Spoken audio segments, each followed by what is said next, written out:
Dear students, इस video में हम डिस्कस करेंगे laws of photoelectric emission. बेटा ज़रा मैं पहले बता दूं आपको, बेटा ये जो लॉज हैं ये कहाँ से निकल के आए। जब हमने एक्सपेरिमेंटल स्टडी की फ़ोटो इलेक्ट्रिक इफ़ेक्ट की और उसमें वेरियस फैक्टर्स का इफ़ेक्ट स्टडी किया with respect to one another, तो उसके नतीजा ये हुआ कि कुछ लॉज निकल के आए related to photoelectric emission. वही लॉज हमने पढ़ने हैं बेटा। So starting from the very first law. So पहला लॉ क्या कहता है बेटा फोटो इलेक्ट्रिक एमिशन का? फॉर अ गिवन मेटल, मतलब इमेजिन करके चलना है। फिर जो मैंने एक्सपेरिमेंटल सेटअप वाली वीडियो बनाई है उसमें मैंने सी को एमीटर प्लेट की तरह लिया था, तो वहाँ पे कोई मेटल फिक्स है बेटा, ठीक है। For a given metal and frequency of incident radiation, frequency भी कांस्टेंट है, फिक्स है। इस पर्टिकुलर केस में अगर ऐसा मान लें तो कहता है the number of photoelectrons ejected या emitted per second is directly proportional to the intensity of incident light.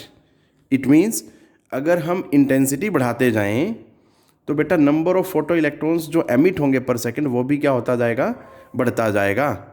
मैंने एक्सपेरिमेंटल स्टडी वाले वीडियो में बनाया है graph between photoelectric current and intensity, तो that is the linear graph.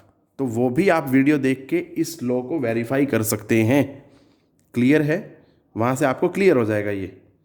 Second जो अगर law की बात करें, for a given metal there exists a certain minimum frequency of incident radiation below which no emission of photoelectrons takes place. और उस particular frequency को हम क्या बोलते हैं? Threshold frequency. ये बात याद रखनी है बेटा। इट मीन्स सीधा सीधी बात अगर याद रखें, for particular metal there exist minimum frequency, अगर उस फ्रीक्वेंसी से कम फ्रीक्वेंसी की लाइट इंसिडेंट होगी उस पर्टिकुलर मेटल पे, तो no emission of electrons will take place.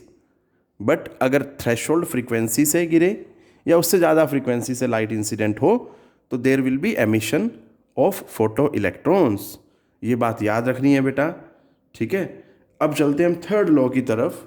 Third law of photoelectric emission क्या कहता है? तो बेटा थर्ड लॉ के अकॉर्डिंग क्या है कि अगर इंसिडेंट लाइट की फ्रीक्वेंसी थ्रेशोल्ड फ्रीक्वेंसी से ज़्यादा है तो maximum kinetic energy of emitted photo electron जो होती है that is independent of intensity of the incident light.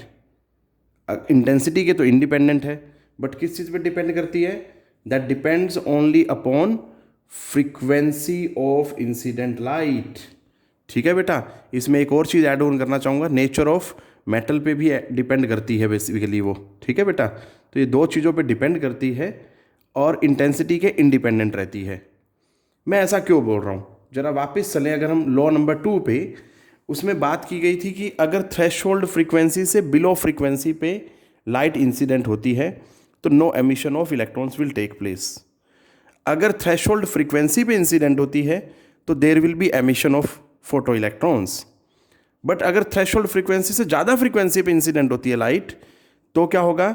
Emission तो होगा ही होगा, साथ में kinetic energy will be imparted to the emitted photoelectrons. उस काइनेटिक एनर्जी की बात कर रहा है और उसमें भी मैक्सिमम काइनेटिक एनर्जी की बात कर रहा है बेटा वो, ठीक है। क्योंकि हमें ये पता है जो एमिटेड फोटो इलेक्ट्रॉन्स होते हैं उनकी काइनेटिक एनर्जी सेम नहीं होती है। अगर हम फोर्थ लॉ की बात करें तो photo electric emission is an instantaneous process. कैसे, क्या मतलब है इसका इंस्टेंटेनियस प्रोसेस का? इसका मतलब ये हुआ बेटा कि जैसे ही फोटोन इंसिडेंट होता है, जैसे इंसिडेंट हुआ इमीडिएटली क्या होगा? Emission of photoelectrons will be there. ये चीज़ ध्यान देनी है बेटा। The time lag between the incidence of radiations and emission of photoelectrons is very small. ये चीज़ ध्यान देनी है। और वो क्या है? That is even less than 10⁻⁹ second. ये बात ध्यान देनी है, ठीक है बेटा। ये सभी बातें जो आपको, ये जो लॉज हैं बेटा क्लियर हो सकते हैं अगर आप इनको कोरिलेट करके चलें। जो मैंने इससे पहले वीडियो डाली थी जिसका नाम था experimental study of photoelectric effect, clear है? उनसे आप आसानी से समझ सकते हैं बेटा। बट वही चीज़ है, अगर लॉज को समझना है तो आपको experimental study of photoelectric effect वाला वीडियो देखनी पड़ेगी, ठीक है। Only then you will be able to correlate these laws with that. तो टेक केयर बेटा, पढ़ते रहें,